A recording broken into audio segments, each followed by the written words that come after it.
is o'ershadowed with blackness, no shelter or help is nigh.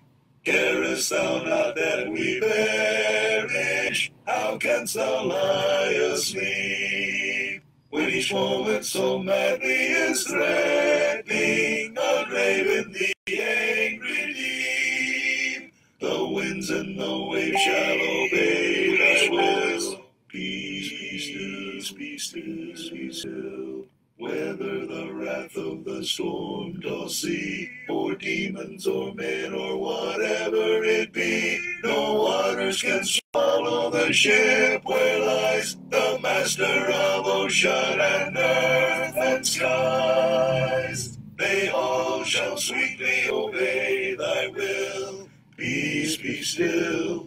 Peace, be still. They all shall sweetly obey thy will. Peace, peace, be still. Master, with anguish of spirit, I bow in my grief today. The depths of my sad heart are troubled. Awaken and save, I pray.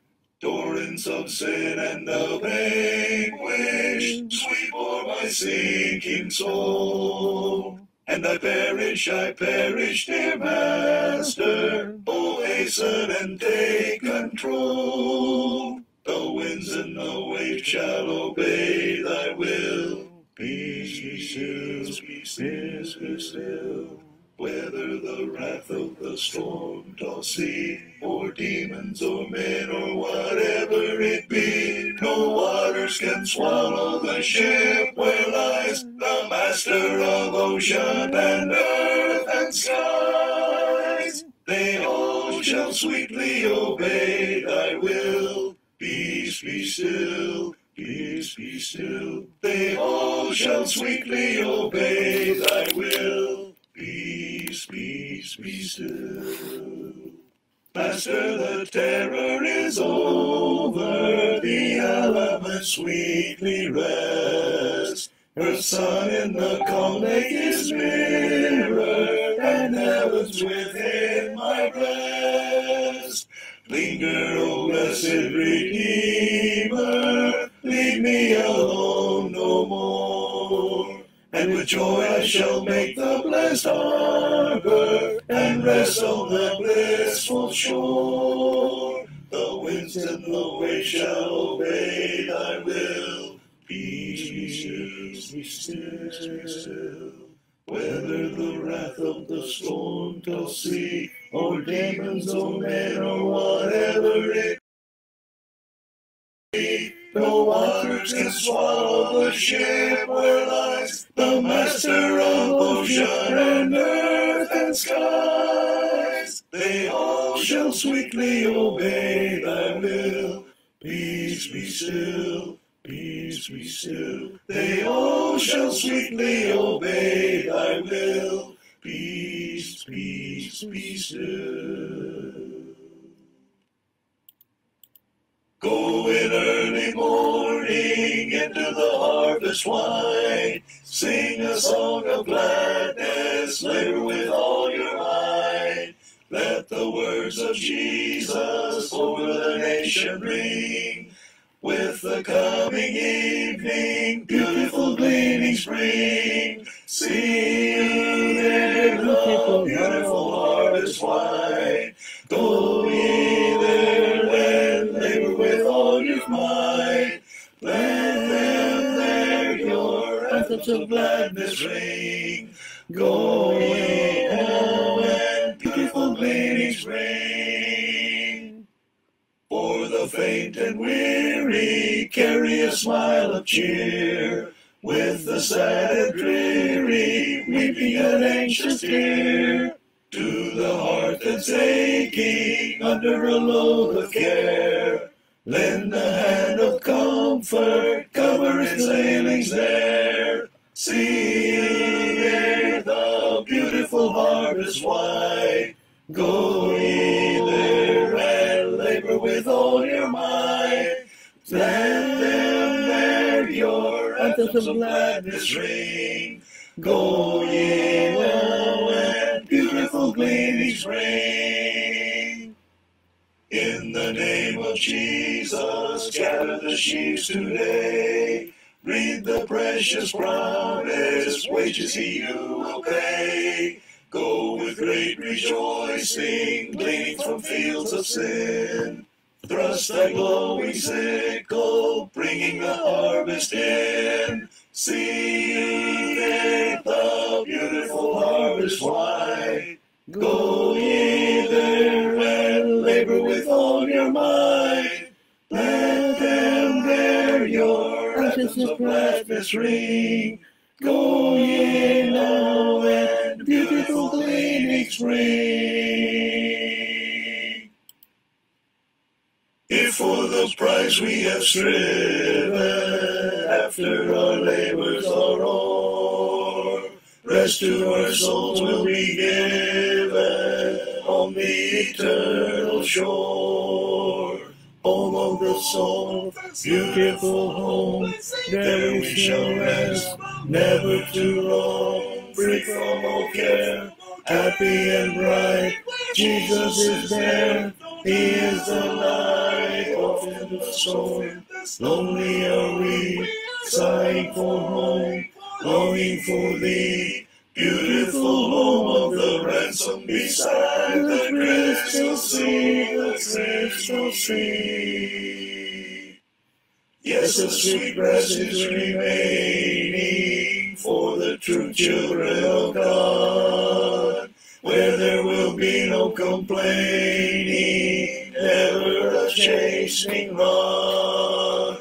Home of the soul, beautiful home, there we shall rest, never to roam, free from all care, happy and bright. Jesus is there, He is the light of the soul. Lonely are we, sighing for home, longing for Thee. Beautiful home of the ransom beside the crystal sea, the crystal sea. Soon the bright home and the dawning, we shall behold the glad dawn. Lean on the Lord till the morning, trust till the night is gone. Home of the soul, beautiful home, there we shall rest, never to roam, free from all care, happy and bright. Jesus is there, He is the light off in the storm. Lonely are we, sighing for home, longing for Thee.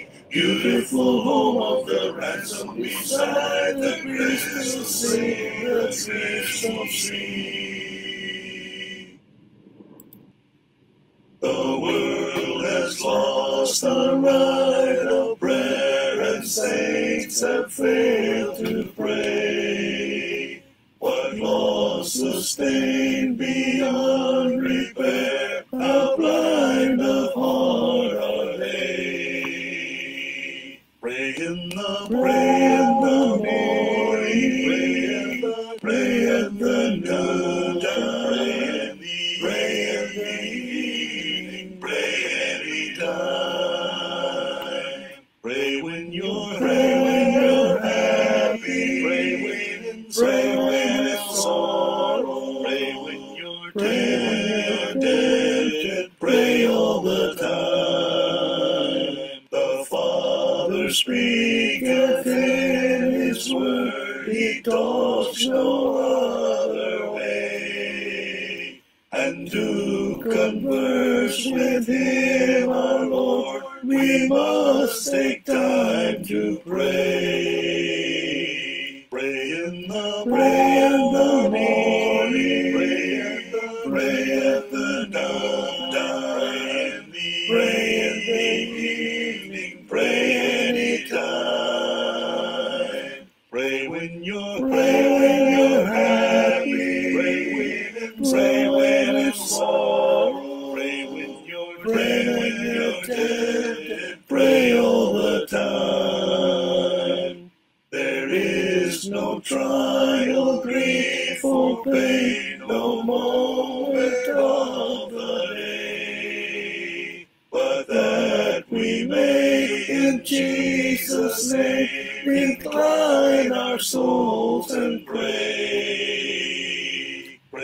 in the morning, pray at the noontime, pray in the evening, pray anytime.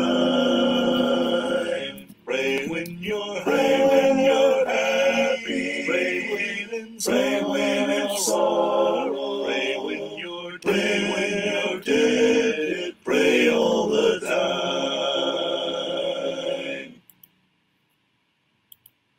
Magandang gabi muli mga kapatid. So, lunes po ng gabi ngayon. Simula po ng pangalawang araw ng bagong linggo. Ang unang araw po ng bawat linggo po ay araw ng linggo. No po? So, lunes actually ang pangalawang araw ng isang linggo. Ito ay yung unang araw ng pagpasok sa trabaho o pagpasok po sa eskwelahan. Pero hindi po ito yung unang araw ng isang linggo, kundi pangalawa. Ang unang araw ng isang linggo, first day of the week, ay ang araw po ng linggo o Sunday o araw ng araw. Noong unang panahon po, ito ay araw ng pagsamba sa araw. So yun po ay pag-anong pangalan, araw ng araw o Sunday. So maganda po at tayo nagpapasalamat. Binigyan tayo muli ng karagdagang buhay ng Diyos. Hindi lahat po ay nagpapatuloy na buhay pagdating ng bukas. May mga namamatay, di ba? So kung tayo po ay magigising sa umaga, ito po ay dakilang pagpapasalamat sa Diyos na meron pa tayong natitirang buhay. So sa gabing ito ang ating tutunghayan, pag-aaralan. Ano ba ang itinatawag sa Biblia nung iglesyang itinatag ng ating Panginoon? How is the church built by Christ designated in the Scriptures? Yun ang ating gustong pag-aralan. Ang katotohanan po ay talagang pag tayo po ay tumingin-tingin sa kapaligiran, if you observe, we can see different names of different churches. Makita po tayo ng iba't ibang pangalan ng iba't ibang iglesia, di ba? Yung kuya po ay totoo? Is that true? Is that what the Bible teach? Yung ba tinuturo ng Biblia? Yun po ang ating gustong pag-aralan. Ang mga nakikinig po sa ating pag-aaral ay hindi po natin ipinipilit ang ating itinuturo. Ito ang ating pinaniniwalaan na itinuturo ng Biblia at napatunayan po natin. Subalit kayo po ay may obligasyon kung tingnan ninyo ang Biblia at suriin ninyo kung totoo ang ating itinuturo o hindi. Kung nakikita niya po na ito'y mali, meron kayong obligasyon na sabihin sa amin na kami mali at katunayan nyo. Yun po ang isang fair and square na pag-aaral. So sa ating po mga kaigsungonan, diha sa Mindanao, o sa Visayas, o sa laylay mga tapit, mayong gabi sa yung tanan magsuon, sa ating po mga kakabsat, JT Locos, etc., na imbang rabi kata kayo amin kakabsat. At ganoon din po sa ating mga katugangan sa Bicol region. Ang Bicol region po, kailang salita ay halo-halo. May halong Bisaya. May mga salita sa Bicol na pareho sa Bisibuano actually. So, Diyos marahay na banggi sa Indugabos. Sa ating po mga kapatid, kaibigan dyan sa may Pangasinan, masanto siya labi at si kayo namin. At diyan po sa may Carabao Island, mayad nga gabi sa tanan. Dito po sa amin, may pabengi kekongan. Karang ganda-gandang manalbe at makiramdam kung kakatamong pamagaran. Yun po ang wika ng mga Kapampangan. So yun po, simulan na po natin ang ating pag-aaral po sa gabing ito. Tungkol nga po ano ang pangalan o designation na mababasa natin tungkol po sa iglesyang itinatag ng Panginoon. Yun ang ating gustong pag-aralan at tunghayan at tignan sa Biblia kung anong itinuturo sa bagay na ito. The designation of the one true church. Or in other words, the church built by Christ. Obviously, the church built by Christ is the one true church. Di ba? Yan po itinatag ng Panginoon, yan ang tunay na iglesia. Siyempre naman. Hindi ito itinatag ng tao. Ito itinatag ng ating Panginoon. Kaya kung tayo po ay nag-iisip o tumitingin kung ano yung papangalan sa iglesia ng ating Panginoon, kailangan lang po tayong bumalik sa bagong tipan. At tingnan natin ang pattern na tinuturo ng bagong tipan. Doon po sa unang panahon ng utusan po ng Diyos si Moises na gawin niya yung tabernakulo, ipinag-utos ng Panginoon na gawin ni Moises ang tabernakulo ayon po sa pattern na ipinakita ng Diyos sa bundok. So walang kalayaan po si Moises na gawa siya ng sarili niyang paraan. Kailangan niyang gawin kung ano ang sinabi ng Diyos at ipinakita sa kanya sa bundok. Basahin natin sa Hebreo chapter 8 verse 5. Sila'y naglilingkod sa anyo at anino ng makalangit na sanktuaryo, sapagkat si Moises ay binalaan ng Diyos nang malapitan niyang itayo ang tabernakulo. Tiyakin mo ng iyong gagawin ang lahat ng mga bagay ayon sa huwarang ipinakita sa iyo sa bundok. So ito po yung mas magandang salin kaysa dun sa ang Biblia, ayon sa anyo na ipinakita sa iyo sa bundok. Sa English po, according to the pattern shown to you on the mount. So tama po itong bagong salin, itong ang Biblia 2001. Sabi niya, tiyakin mo na iyong gagawin ng lahat ng mga bagay ayon sa huwarang ipinakita sa iyo sa bundok, ayon sa huwaran according to the pattern shown to you on the mount. So ano yung pattern na sinasabi sa atin ng New Testament? Hinggil po sa katawagan na iglesyang itanayo ng ating Panginoon. Kailangan gawin rin po natin ayon sa huwaran na ipinakita sa atin ng Panginoon sa kanyang bagong tipan. Sa mga bagay na sa partikular nating pinag-aaralan, the scriptural designation of the church built by Christ. Di ba? Ipansinin po natin, yung mga denominations, they teach that there is unity and diversity, na mayroong isa sa pagkakaiba. They do not recognize that God teaches pattern for all things spiritual.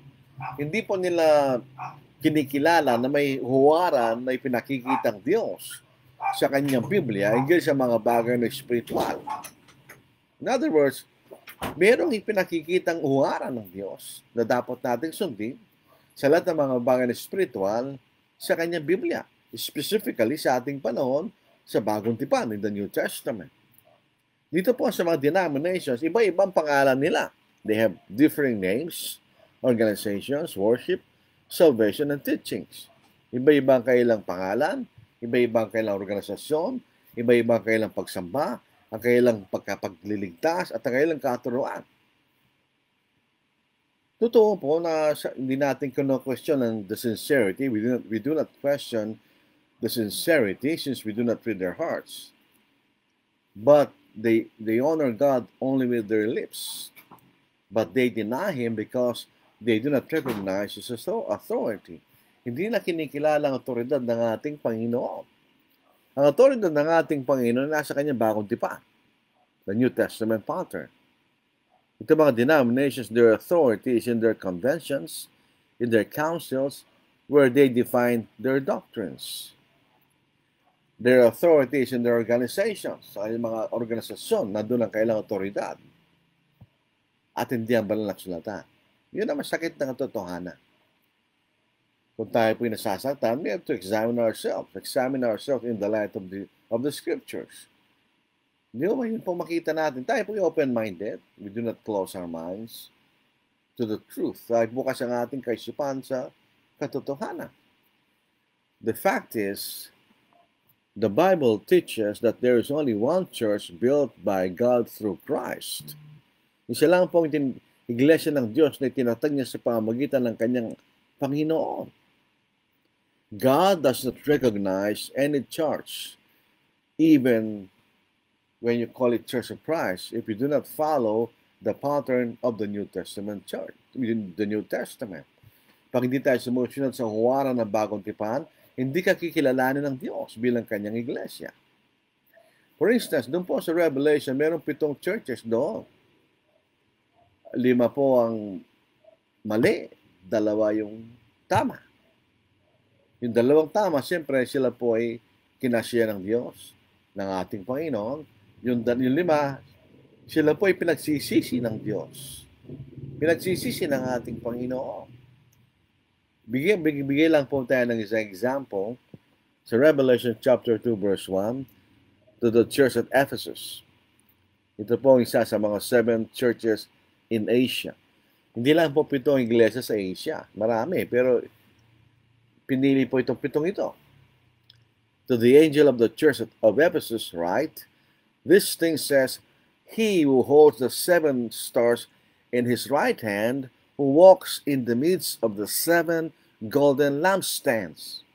I know your works, your labor, your patience, and that you cannot bear those who are evil. And you have tested those who say they are apostles and are not, and have found them liars. And you have persevered and had patience, and have labored for my name's sake, and have not become weary. So in overall, sila po ay may magandang paningin sa kailang Diyos, pero meron silang mali. Nevertheless, I have this against you, that you have left your first love. Yun ang kailang pagkakamali. Remember, therefore, from where you have fallen, repent and do the first works, or else I will come to you quickly and remove your lampstand from its place, unless you repent. Di ba kita nyo, alisin yung lampstand? Lampstand ay nagbibigay ng liwanag. Pag inalis ang liwanag, hindi na ka nakinikilala ng Diyos bilang kanyang iglesia. So sila ay nagkamali, so kailangan sila magsisi. So ganun po makikita natin. Pag hindi ka sumusunod sa pattern of the New Testament, ikay hindi kikilalanin ng Panginoon, kailangan ka magsisi.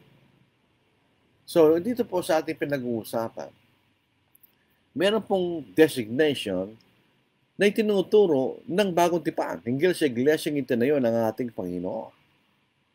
First of all, kailangan po nating unawain ano bang ibig sabihin ng church. Ito po yung interesting word. Ano po?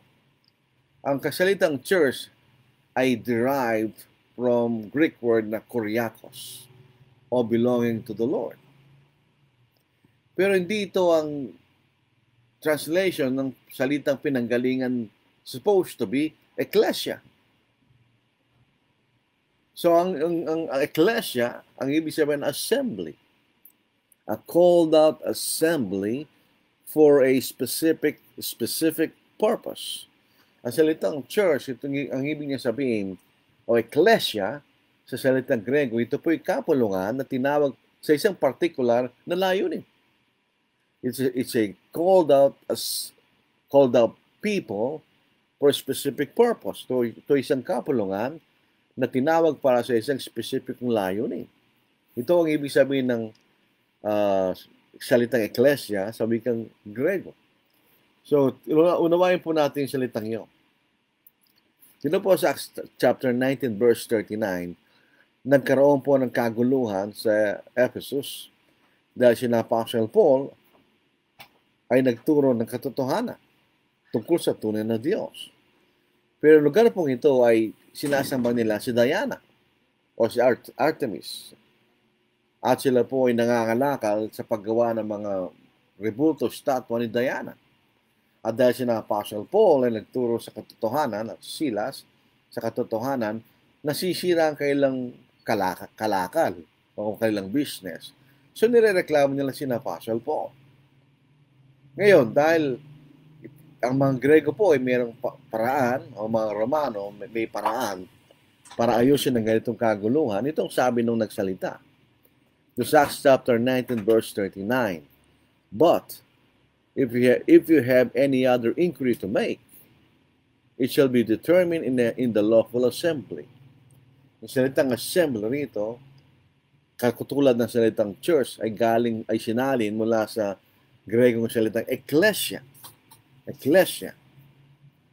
Yun din po ang pinanggalingan ng ating salitang iglesia.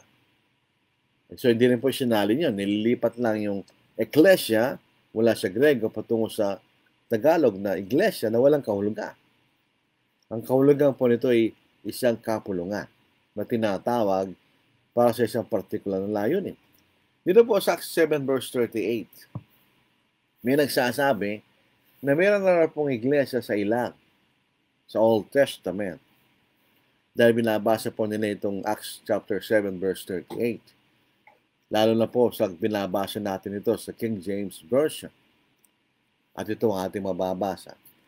This is he that was in the church in the wilderness. So mayroong church in the wilderness, which the angel which spake to him in Mount Sinai, and with our fathers who received the lively oracles to give unto us. So may sinasabi nitong church in the wilderness. Ano yun? Ito ba yung iglesia ng ating Panginoon? Hindi. Ang salitang church dito ginamit dahil ito isang kapulungan na mga Hudyo na tinawag ng Diyos sa harapan ng Mount Sinai sa pamamagitan ni Moises sa isang partikular na layunin. Ano yung layunin na yun? Para mapakinggan nilang pagbibigay ng kautusan ng Diyos. So ito ba yung iglesyang tinayo ng Panginoon? Hindi. Ito yung ibang iglesia. Ito yung ibang kapulungan. Ito yung kapulungan ng mga Hudyo na tinawag ng Diyos sa pamamagitan ng Moises para sa partikular na layunin na mapagkapakinggan nila ang kautusan ng Diyos na kanyang ibinigay mula sa bundok ng Sinai o Mount Sinai. Ngayon, sa Bagong Tipan, ginamit ito ng Espiritu Santo, the word ecclesia, na translated in the English Bible as the word church. It is used to refer to the group of people saved by the gospel of Christ. Ito yung kapulungan ng mga taong niligtas sa pamamagitan ng Ebanghelyo. Sila yung tinawag, they are called out people for the sake of being saved, para sila maligtas. Kung sabihin ng Panginoon, I will build my church, ang sinasabi lang niya, dating araw, mayroon akong maging kapulungan ng mga tinawag ng mga tao sa pamamagitan ng Ebanghelyo. At sila yung maliligtas. Yun ang sinasabi ng Panginoon sa Matthew 16 verse 18. So sa church, sa Bagong Tipan, ginagamit din ang salitang church, ito ang itinatag ng ating Panginoon. Ito ang binubuo ng mga tao niligtas sa pamamagitan ng Ebanghelyo. Dito po sa Acts chapter 2, verse 40, verse 41, at tapos lumundag tayo sa verse 47. And with many other words, it testified and exhorted them, saying, be saved from this perverse generation. Then those who gladly received his word were baptized. And that day, about 3,000 souls were added to them. So sila nadagdag sa kanila. Kanino? Sa verse 47, praising God and having favor with all the people, and the Lord added to the church daily those who were being saved. So saan sila dinagdag? Sa iglesia. So iglesia binubuo ng mga taong tinawag sa pamamagitan ng Ebanghelyo at sila naligtas ng Ebanghelyo. Yun ang salitang church na tinatag ng ating Panginoon. Para sila tinawag, they were called by the gospel. Yung kanilang pagkatawag ay sa pamamagitan ng Ebanghelyo. Dito po sa 2 Thessalonians chapter 2 verse 14, verse 15, ito sumulat po si Apostle Paul sa pangalang pagkakataon sa mga kapatid sa Thessalonica na sinabi niyang the church of the Thessalonians.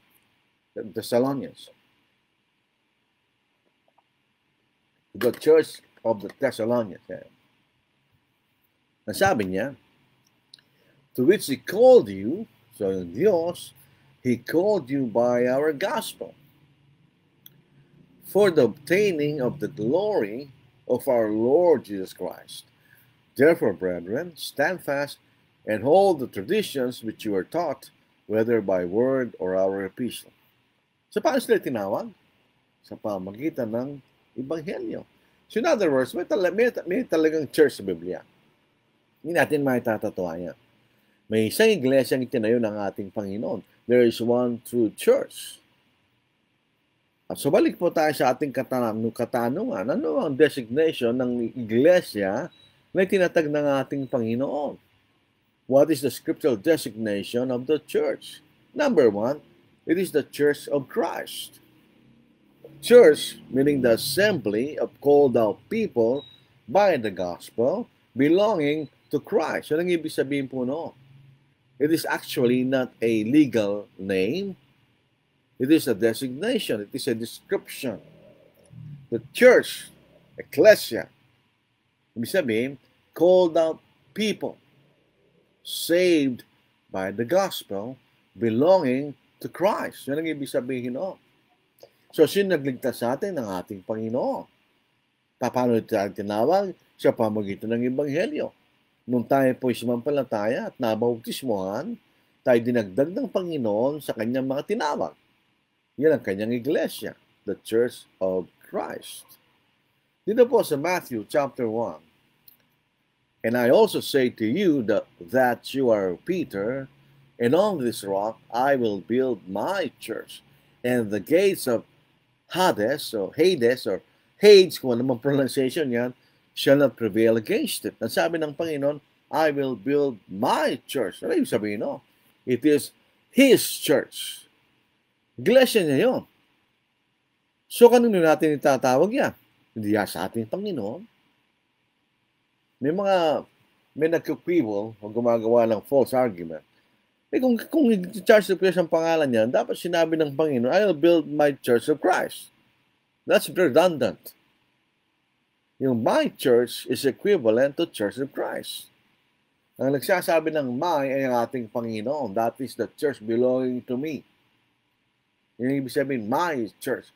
Parang sinasabi, that's my house. Ano bang ibig mo sabihin? That's the house that I own. Yung ibig niya sabihin nun, that's the house belonging to me. Pag sinabing Church of Christ, this is the church belonging to Christ. Bakit? Sapagkat siya nagtatag. Ang Panginoon na nagtatag ng kanyang iglesia.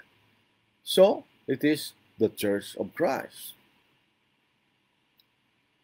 So, I'll build my church of Christ. Redundant po yun. Pag may, sa kanya na yun eh. Pag sinabi may, I will build my church, that's equivalent to the Church of Christ. Di ba? Pag sinabi natin, that's my house, that's the house of Lordy. Pareho lang yun. So, pag sinabi mong, that's my car, that's the car of Lordy. Pareho lang yun, di ba? Nasabi ng Panginoon, I will build my church, that's the Church of Christ. Di ba? Bakit kaya mga tao, pag sa simpleng mga bagay, naunawaan nila? Pagdating sa spiritual na pag-uusap, hindi nila nawawala ng kailang pagkaunawa sa tamang paraan ng pagkaunawa. They lose their common sense, di ba?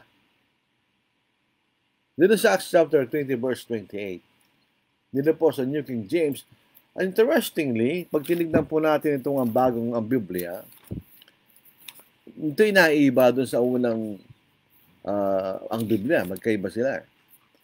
Dito sa Acts chapter 20, verse 28, unahin natin sa wikang Tagalog, sabi rito,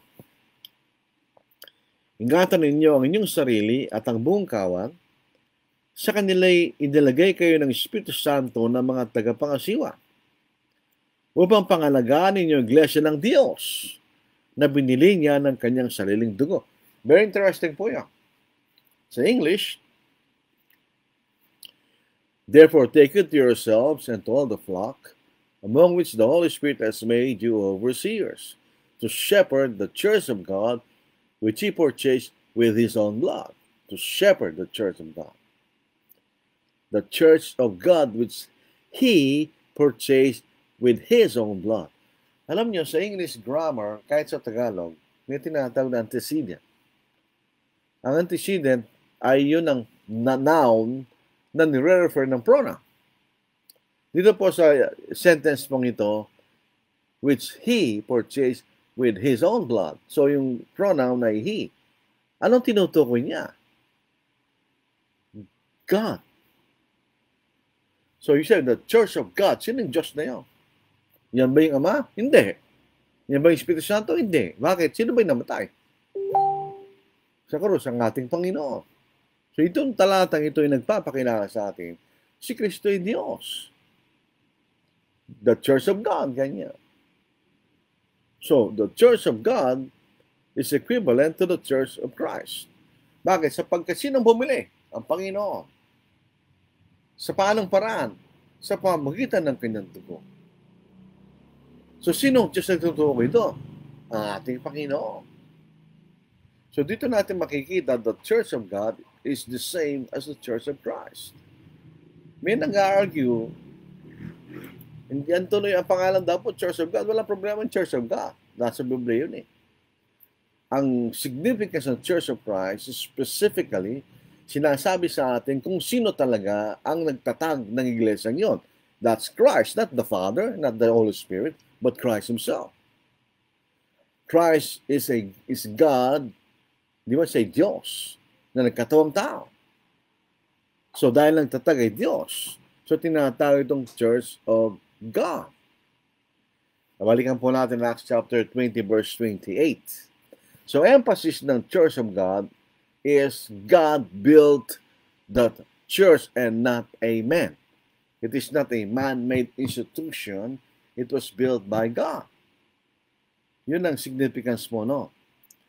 Sa Acts chapter 20 verse 28, therefore take heed to yourselves and to all the flock, among which the Holy Spirit has made you overseers, to shepherd the church of God, which He purchased with His own blood. So dito ninyo, the Church of God. So ito is scriptural designation. Particularly sa talatang ito, the word God refers to the Lord, Jesus Christ. Dahil siya ang bumili sa pamamagitan ng kanyang dugo sa iglesia. So, if Christ purchased the church with His own blood, to whom the church belongs? Christ. So, mali bang tawagin Church of Christ? By necessary inference, it is biblical, it is scriptural to call the church Church of Christ. Dito po, for example, ang church at Corinth ay tinawag na Church of God. Maraming pagkakataon sa Bagong Tipan. Ang argument niya ay mas malimit pa nga ang ginagamit ng Church of God kaysa sa Church of Christ. So, dapat Church of God ang gamitin. Wrong argument. It's a false argument. Tignan niyo yung salitang Acts chapter 20 verse 7 when they and the disciples gathered together to break bread on the first day of the week. Minsan lang nabanggit yan eh. So, ibig sabihin, hindi totoo yun. Hindi pinag-uusapan kung ilang beses nabanggit. Ang pinag-uusapan ay nabanggit. Di ba? Yan ang totoo. So, yung parehong designation na ito, the Church of Christ, the Church of God, were both inspired by the Holy Spirit through the Apostle Paul. Si Apostle Paul nagsabi ng the churches of Christ greet you. Siya rin nagsabing the churches of God. Siya rin nagsabing the Church of God at Corinth. Siya rin nagsabi na he was inspired by the Holy Spirit. So, the Church of Christ is scriptural. The Church of God is scriptural.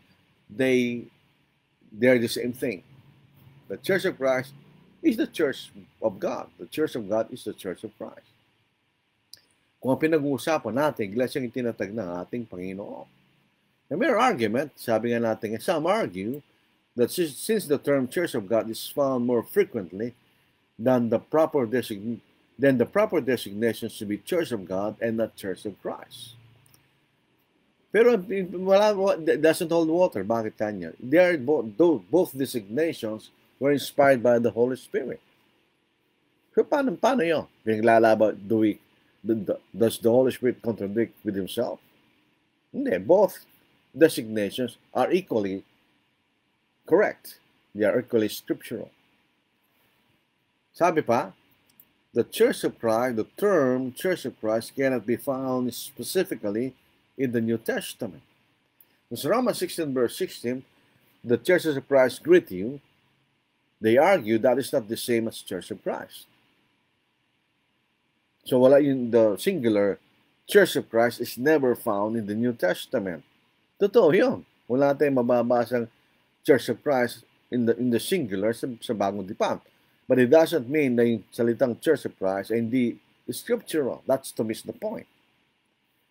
The churches of Christ, plural, referring to the different congregations belonging to Christ, the plural includes the singular. Totoo yun, di ba? The plural includes the singular. Nung sabihin sa Old Testament, and Sarah will suck babies, or babies will be born to Sarah, isa lang naman ang anak niya, si Isaac lang. Kasi ang children will be born to Sarah. So the plural includes the singular. So magganon din po rito. Kung ganon ang ating argument, then it's true, it's the same with the term Church of God. Na dito po sa 1 Thessalonians chapter 2 verse 14, for you, brethren, became imitators of the churches of God, plural, which are in Judea in Christ Jesus. For you also suffered the same things from your own countrymen, just as they did from the Judeans. Pero tingnan ninyo, when a single congregation is referred, it is called Church of God, singular. For example, sa 1 Corinthians chapter 1 verse 2, to the church of God which is at Corinth, to those who are sanctified or separated in Christ Jesus, called to be saints or separated ones, which with all in every place call on the name of Jesus Christ our Lord, both theirs and ours. Pag plural, churches of God. Pag singular, church of God. The same with church of Christ. Plural, churches of Christ. What about the singular? And the church of Christ. So that argument holds no water, di ba? Okay, churches of Christ, Romans 16:16. Pero paano kung nag-iisa? The church of Christ. Churches of God, sa 1 Thessalonians chapter 2, verse 14, when they are designated as in plural. How about when singular, church of God? Di ba raw lang yun? Tignan niya, pag ikay nagmamatid ng mali, babalik sa mukha mo yan. Di ba, mga kapatid? Di ba totoo yun? Oo, churches of Christ. O paano kung nag-iisa, the church of Christ. Hindi ba totoo rin sa churches of God? Pag marami churches of God, paano kung nag-iisa, the church of God? So, yun po ay katawa-tawang argument. Ano po? Ngayon, what is true for the Church of God is also true for the Church of Christ. Churches of God, plural. Church of God, singular. Churches of Christ, plural. Church of Christ, singular. Di ba? Ito ang sinasabi ng mga Amerikano, what is sauce for the goose is also sauce for the gander. Ganyan. So, we say, kung anong totoo sa isa, ganoon din sa isa. Yung ibig sabihin, no? Now, if it is wrong to call the church of Christ, question, was Paul contradicting himself? Siya nagsabi ng Church of Christ eh. Siya nagsabi ng Church of God.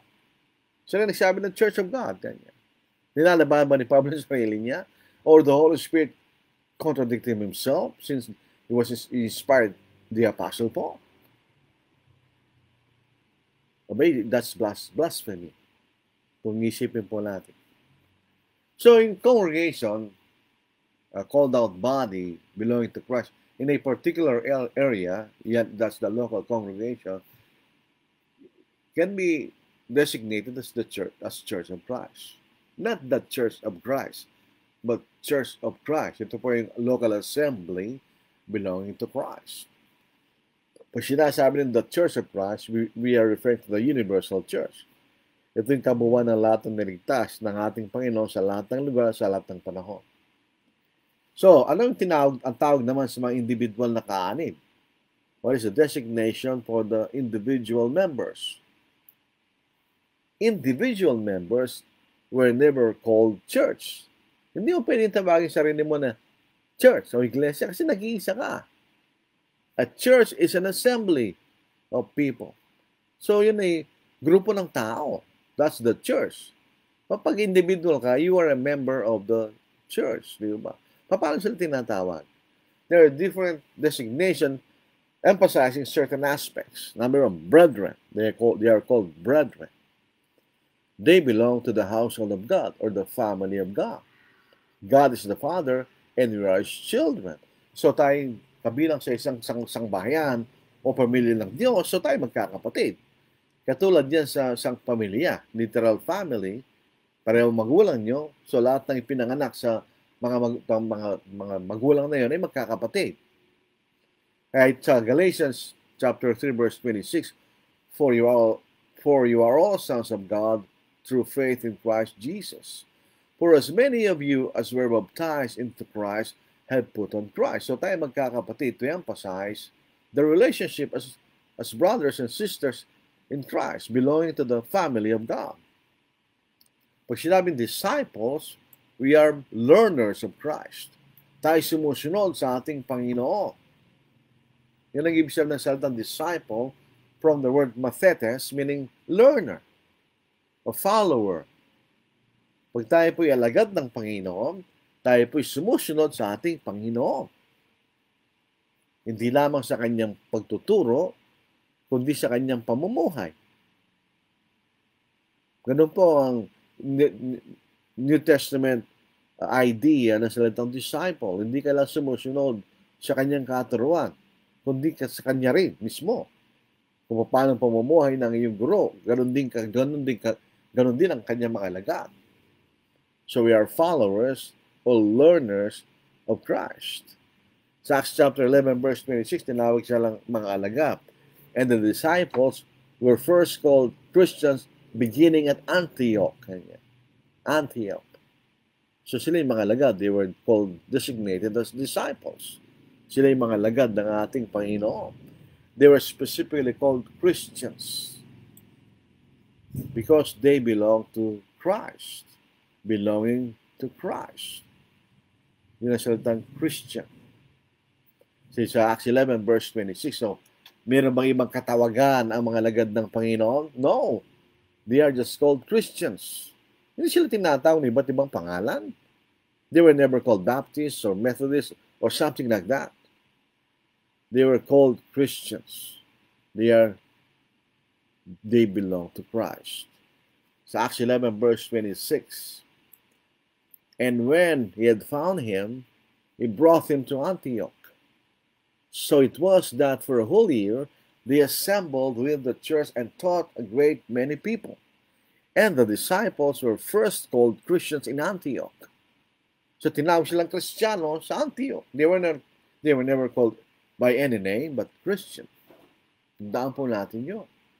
Kaya kung ang pangalan mo na dinadala mo ngayon sa spiritual na kalagayan mo sa Diyos ay pangalan hindi mo mababasa sa Biblia, hindi kakaano sa totoong iglesia ng ating Panginoon. Kristiyano lang ang tawag sa kanila. Wala lang ibang katawagan. Ganoon din po sa 1 Peter chapter 4 verse 16. But if a man suffer as a Christian, let him not be ashamed, but let him glorify God in this name. Sa pangalang ito, kanya. Some argue that the term Christian did not come from God. Hindi, galing sa Diyos yun. Even those who are not Christians understand that the disciples of Christ were called Christian. For instance, si Agrippa, Acts 26 verse 28. Then Agrippa said to Paul, "You almost persuade me to become a Christian." Hindi niya sinabing to become a Catholic, to become a Baptist, to become Methodist, to become Lutheran, to become a Pentecostal. Wala siya sinabing gano'n. Sabi niya, "You almost persuade me to become a Christian." May tawag ng Christian.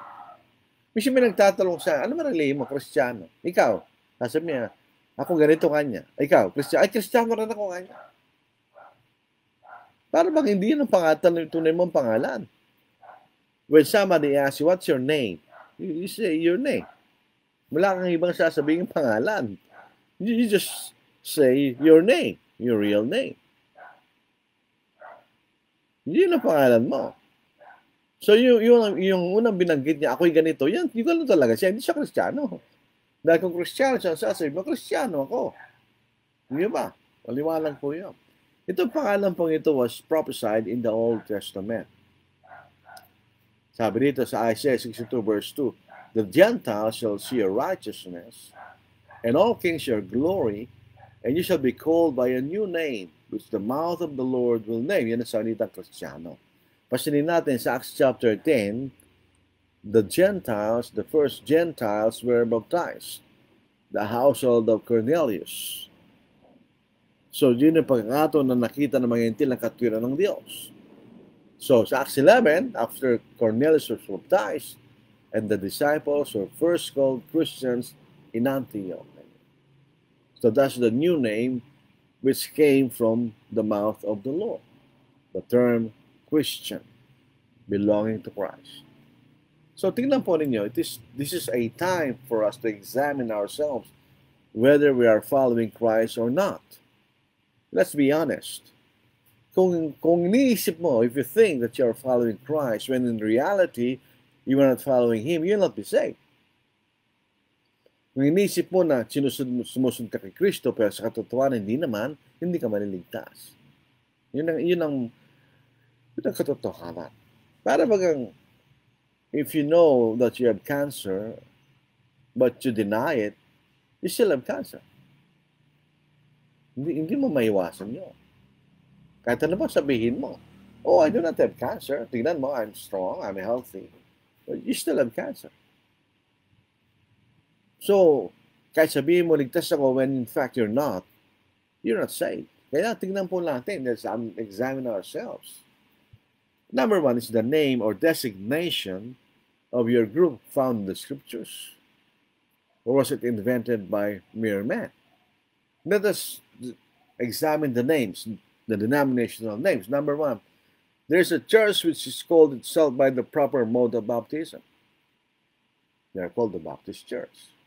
To emphasize that baptism is immersion.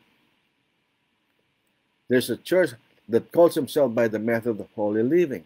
That's the Methodist Church, founded by John Wesley. There's a church which calls itself by the group of leaders designated in the scripture, or the Presbyterian Church, founded by John Calvin. There's a Church of Christ which calls itself by the man who founded it. That's the Lutheran Church. There's a church which calls itself by a so-called spiritual experience by the Holy Spirit in the 19th century in the U.S. That is what is called the Pentecostal Church. And there is a church which calls itself by the place of its headquarters, the Roman Catholic Church. So tingnan nyo, these are man-made designations. We do not read this in the New Testament. They are not authorized by the Lord. So, totoo, paano kung tama naman yung pangalan, pero mali yung doktrina, mali pa rin yun.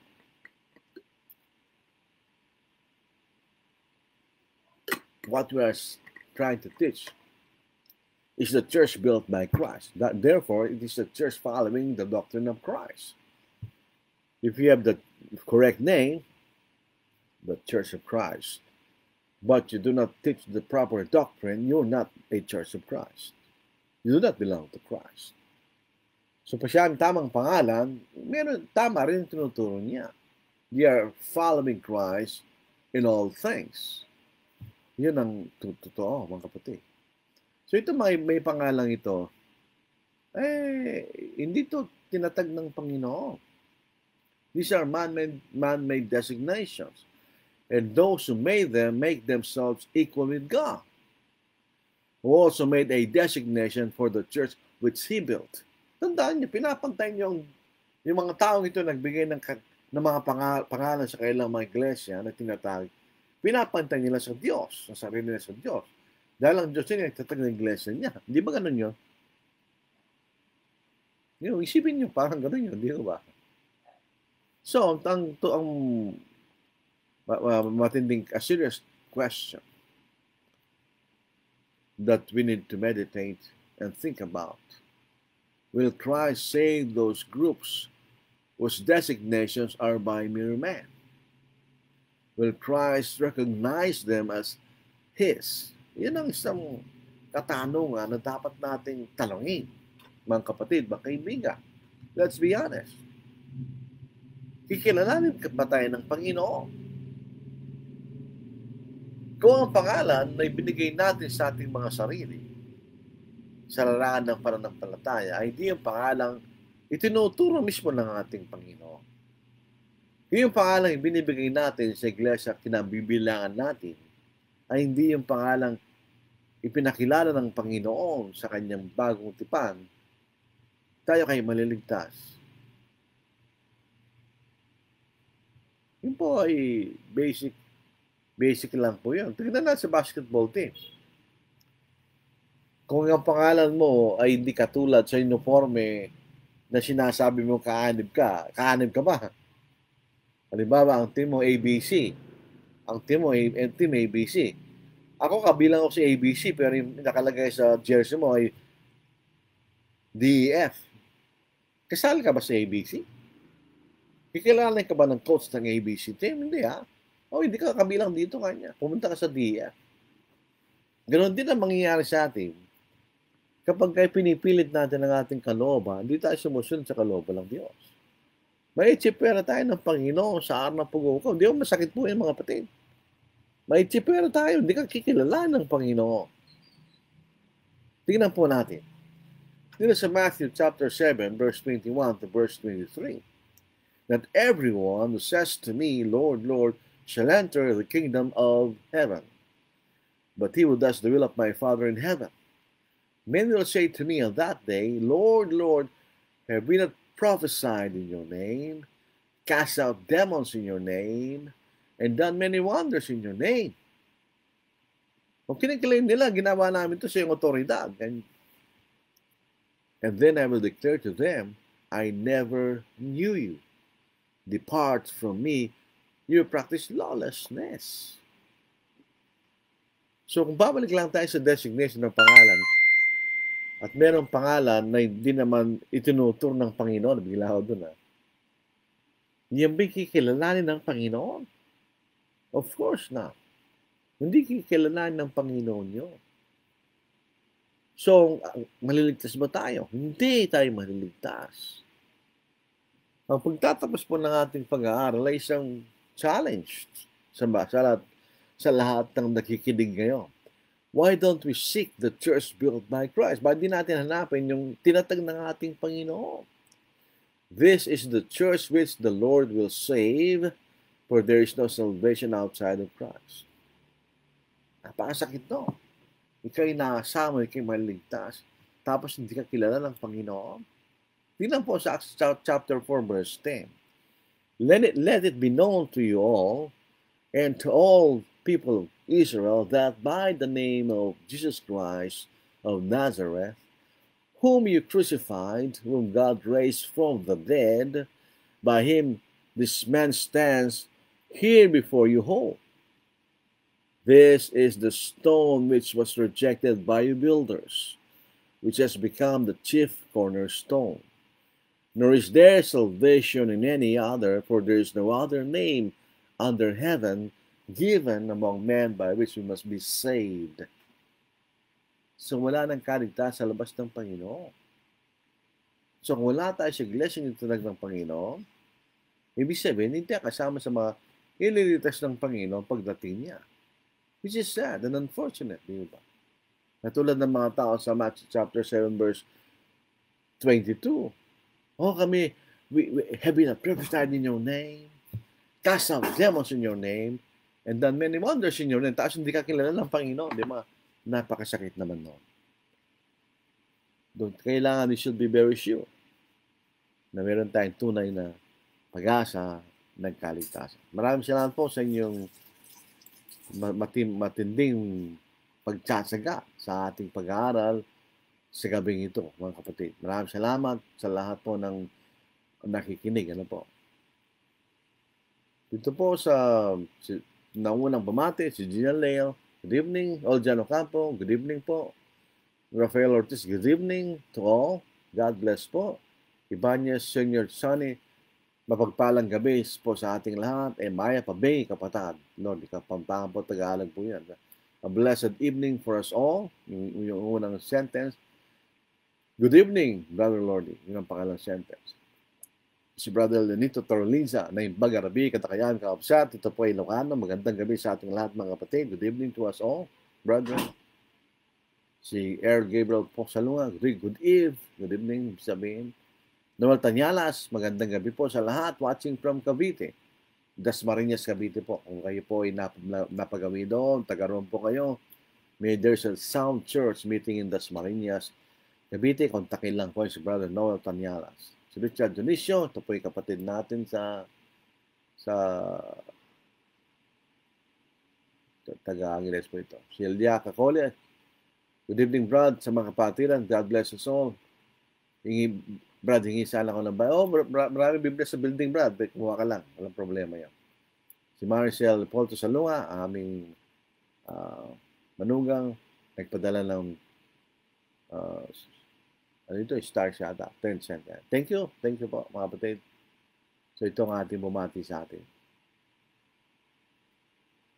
When the trumpet shall sound, and the dead shall arise, and the splendors immortal shall envelop the skies, when the angel of death shall no longer destroy, and the dead shall awaken in the morning of joy. In the morning of joy, in the morning of joy, we'll be gathered to glory. In the morning of joy, in the morning of joy, in the morning of joy, we'll be gathered to glory. In the morning of joy, when the King shall appear in his beauty on high,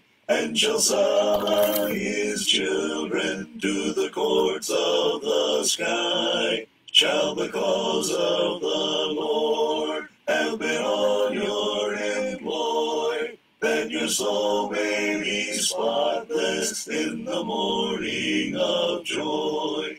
In the morning of joy, in the morning of joy, we'll be gathered to glory. In the morning of joy, in the morning of joy, in the morning of joy, we'll be gathered to glory. In the morning of joy. Oh, the bliss of that morn, when our loved ones we meet, with the songs of the ransomed we each other shall greet, singing praise to the Lamb through eternity's years, with the past all forgotten, with its sorrows and tears. In the morning of joy, in the morning of joy,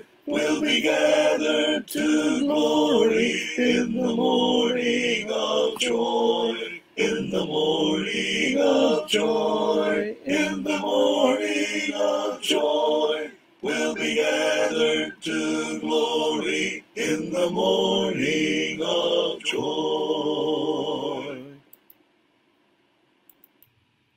Maraming salamat po mga kapatid, mga kaibigan, sa ating mapagpalang isang oras nating ginugol sa pag-aaral po ng salita ng Diyos.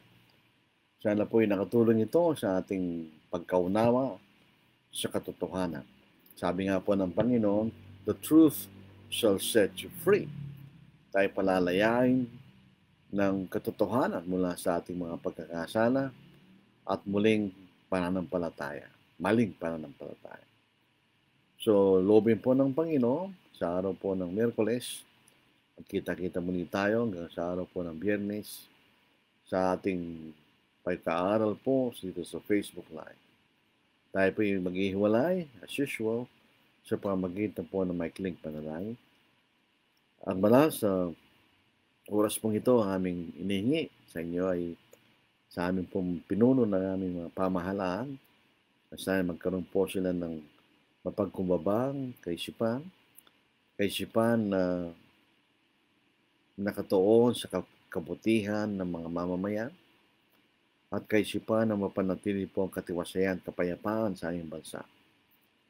Alam po ninyo, O Diyos, at alam po nating lahat na mahalaga ang pagkakaroon ng katiwasayan, kapayapaan, upang kami po yung mga anak sa lugar na ito ay makapanatiling maglingkod po sa inyo sa gitna ng katiwasayan, kapayapaan.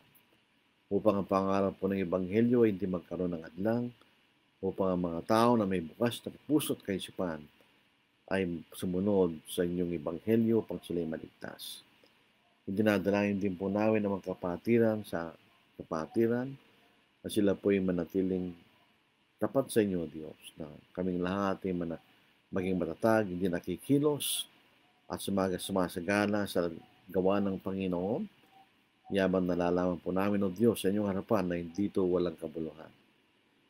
Idinadalangin din po namin, O Diyos, na kami yung patawarin sa mga pagkakasala, pagkakamali namin nagagawa. Hindi po kami tumatayo na may buong pagmamalaki sa inyong harapan, O Diyos. Wala po kami karapatan. Kundi kinikilala po kami inyong pinatawad lamang sa mga pagkakasala. Kaya kami naging matuwid sa inyong harapan. O Diyos, kami po ay nagpapasalamat, tumingi kami sa inyo na nabigyan niyo kami ng buong pagtsatsaga upang ay maunawaan ng inyong kalooban. Ang lahat ng mga ito ay aming inihi sa dakilang pangalan ng Kristo. Amen. Maraming salamat po mga kapatid. Tayo po ay mag-ingat. God bless.